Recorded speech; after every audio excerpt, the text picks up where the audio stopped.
Hello everybody, welcome to Fruitful Trees, and here's another one of my fruitful trees. This is my Ross Sapote tree, and as you can see it's growing up here, and my neighbor has an egg fruit tree right there. That's a canistel tree. That's a trumpo tree, I believe it is. That's a pretty big one he has there, and there's some fruit on there, but this is my Ross Sapote tree. I have another egg fruit behind there. Now the interesting thing is I don't really like egg fruit, but I heard this Ross Sapote was absolutely amazing. So I ended up getting one, and it's in the ground here. And today on the show, I finally, after many years about hearing about this tree, I'm going down to Lara Farms, and Julian has a bunch of egg fruit along the street where he lives that he planted because he didn't have room in his yard. And he has a whole bunch of different varieties. He even has, I think, green sapote in there, which is like a mini mamey. It's pretty cool. Well, I've been down there many times, and it just was never in season. Now it's in season, so I'm gonna head down there and check it out and get to taste my first Ross Sapote. And I'll bring some back, and at the end of the video, I'll do a little tasting demo for you guys. I might taste it while I'm down there right off the tree.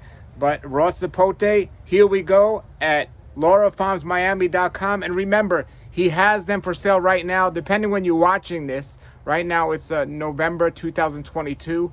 Depending when you're watching this, he has them for sale. You can get on his website, LaraFarmsMiami.com, and order some, a box, get it to the mail. But even when he doesn't have them, he dries them now, and he puts them in his little dried fruit mix, so that's pretty cool. Also, get that. I had some of that. It's amazing.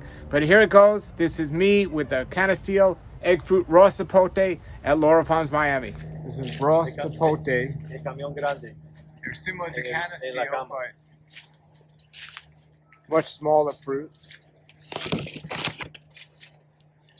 Ross Sapote.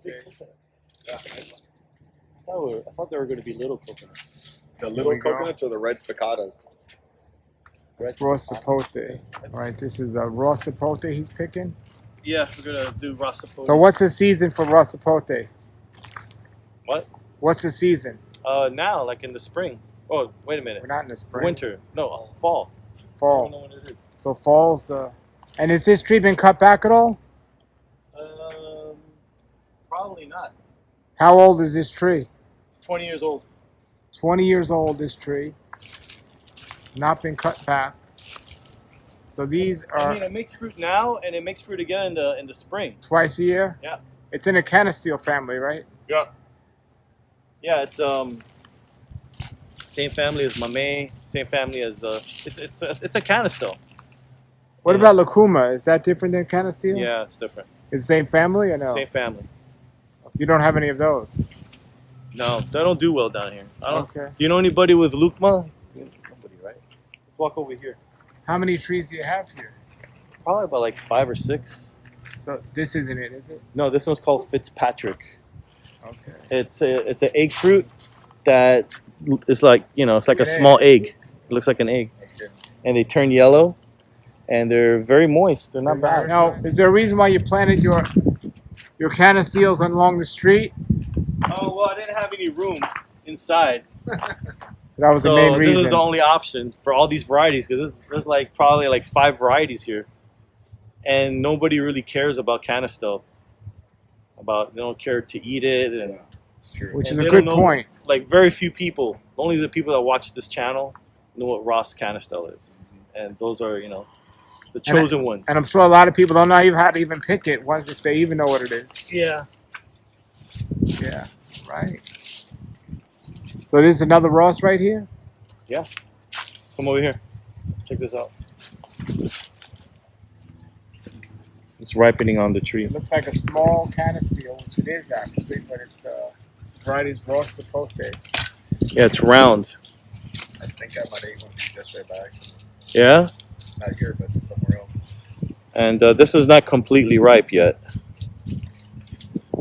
It's still underripe, but it's still good.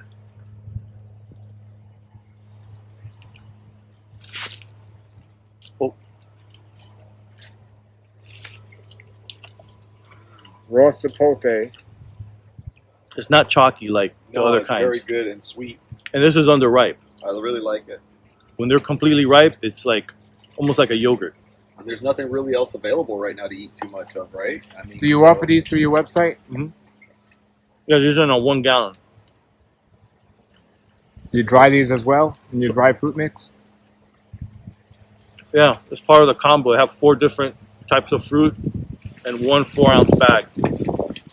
Mamey, canistel, starfruit, and jackfruit. The skin is edible? Yeah. Well, when I dry them, I put them in just like this, and they all dry up, and I eat it with the skin and everything. This is a Ross Sapote.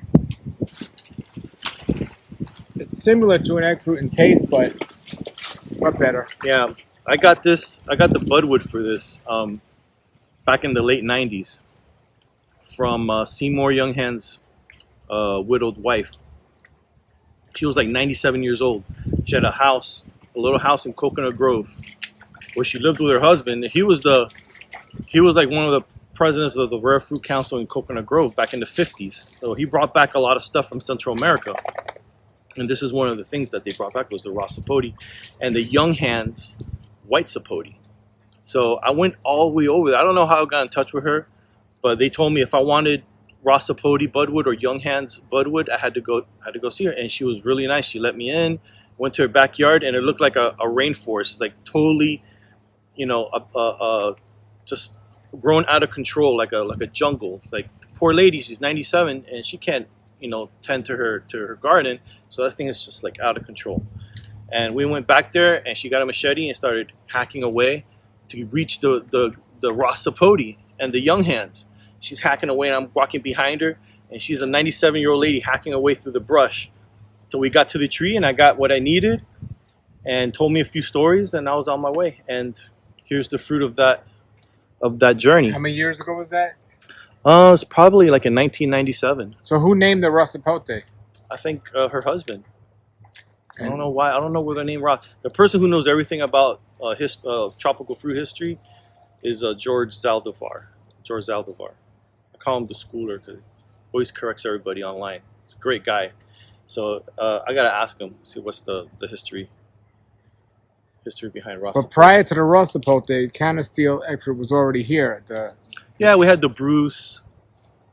That's the most staple canistel out there is Bruce and Fairchild varieties. There's Fairchild 1 and there's Fairchild number 2, which is more regarded by people as, a better, less chalky. Well, actually not chalky at all. It's kind of like this. A little wetter, a little bit longer. Bigger. It's different shape. This is round. That one just has the long little tip at the end. But as far as eating quality, they're both the same. The Triumph one, that's the one that's pretty dry. Yeah. Trumpo, that's pretty dry. That's not really. If it's ripened correctly, it's always going to be moist. If you eat it halfway, like this, it's going to be on the chalky side. But even though it's not completely ripe, it's not chalky. Yeah. Like a Bruce would be. A Bruce would be very chalky if it was this stage of maturity. And then there's Aru. Aru is one that I found. Well, one that was pointed out to me at the USDA that I call the Maganias of canistel. It's a huge canistel. Nice little tip. Looks like a giant Fairchild number 2. And if it's ripened all the way, there's nothing wrong with it. It's completely moist. There's no chalk. It's definitely superior to Bruce. And I have it right here. We can just take a walk. See if we can find any more Ross. All right. So this tree's 20 years old as well. Yeah. Some of these have grown fast later. Some of these grown faster than others. And limbs have broken from the weight of the fruit. Wow. And storms have naturally pruned them, which is what happens, a lot. This is the Fairchild number 2, but they're still green. The first one to arrive at the party is Ross Sapote, always. They're the first ones to ripen when it's canistel season. So this is Fairchild number 2, and it's loaded, as you can see, but they're all green right now.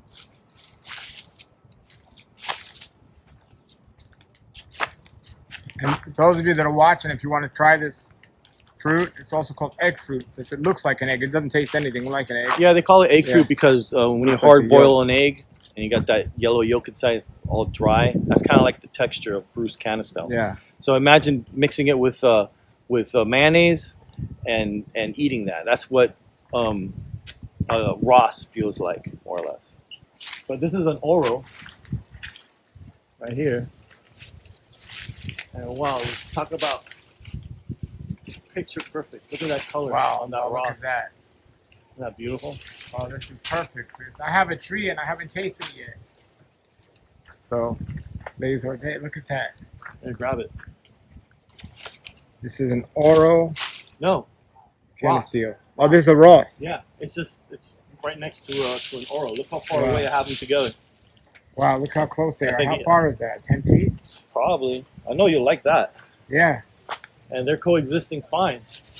Yeah, See look any at more that. yellow ones? Yeah, right in front of you. Right in front of you. This guy? Yep. Oh, yeah. Oh, this is perfect. This way you can take it home and let it ripe. There's no better way to pick this than the way we're doing it now.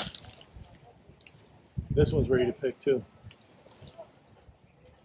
And there's so much. I'm gonna have to start selling these. I'm selling them little by little because I don't want to pick them too green either. You know. Well, these are good because I'm going to do tasting with my neighbors and have them on the video. All right, that works. Yeah. So this is, they're not too far apart, these trees. Very nice. Hey, ¿qué tal? You know, Dustin had a ton of butterscotch. Good. Yeah. Big A ones? ton. No, small ones. Oh, But small he had ones? a ton in it. Yeah, I'm on the verge of grafting a ton of those. I got a friend who has a couple of nice trees, so I'm just waiting for the budwood to look good. All right, so let's keep going. Oh, one thing on the way to the Arus, green Sapote. These are green Sapotes. They're all part of the same family. Mamey's, canistel, Yeah, the family is called Sapotaceae. Sapotaceae. So what's in there? So you got Mamey's, canistel. You got what green else? Sapote, canistel, lucma, miracle fruit. Yeah, miracle fruit. The seed's like a little, It's like a tiny mamey, yeah. tiny amazing. mamey seed. We got mamey. We got cinnamon apple. That's a Sapotaceae. Sapodilla. Oh, Sapodilla, the same family. Sapodilla, yeah. And our favorite, Caimito. Oh, Star wow. apple. Same family. Same family. Wow. And many more that I can't remember right now. But there's a page on Facebook called Sapotaceae Universe, I think. And they have people from all over Latin America posting weird and new not varieties, but species that I've never heard of before. And how? There's the yellow ones. There's two yellow ones straight ahead, but they don't look round. No, that's the Aru. That's the arrow. So good. So this green Sapote. This is like a little mamey, a mini mamey, right? Yeah, I call it the personal mamey. You can have a whole mamey to yourself. But they're tiny. They're pretty small. Yeah, yeah. Green Sapotes are not this is the Whitman cultivar, and they might get a little bit bigger than that, and the skin does turn red when it's ready to pick. Sometimes they turn completely red, and I got pictures of that on my Instagram, on the Lara Farms Instagram. But And again, look how close they are. Wow.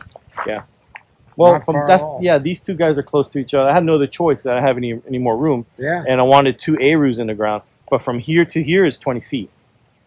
Canistels, I planted them closer together because they're a smaller tree. But they're doing fine.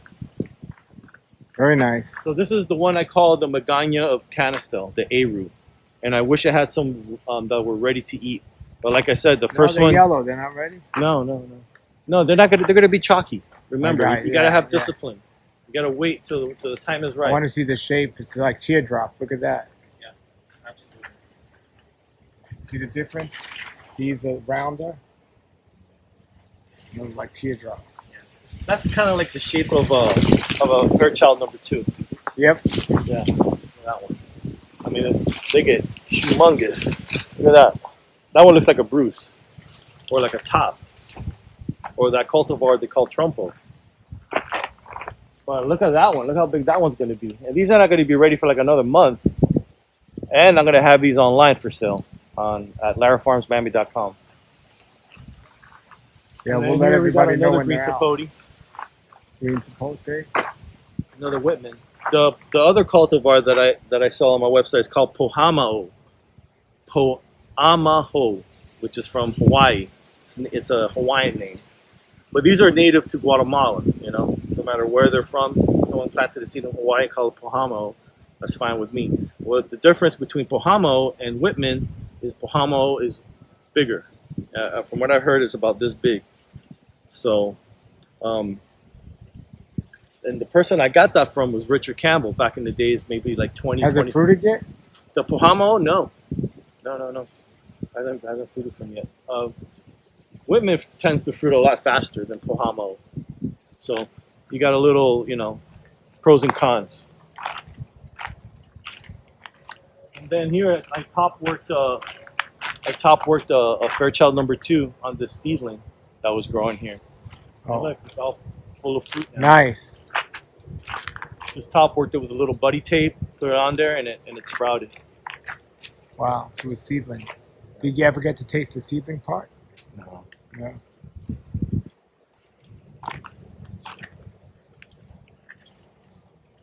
Very nice. Yeah, this is a very fruitful street. All right, everybody. This is a Ross Sapote that we got from Lara Farms. It's much rounder, as you can see, than a normal canistel, which is also called egg fruit. And we're going to cut it open now and try it. It's also much smaller than one of the other varieties. As we see here, there you see the inside. So we're going to try that now.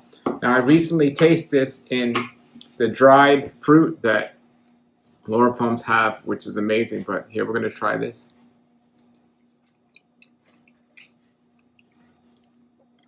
Wow. To me, it tastes like an excellent egg fruit, like an excellent canistel.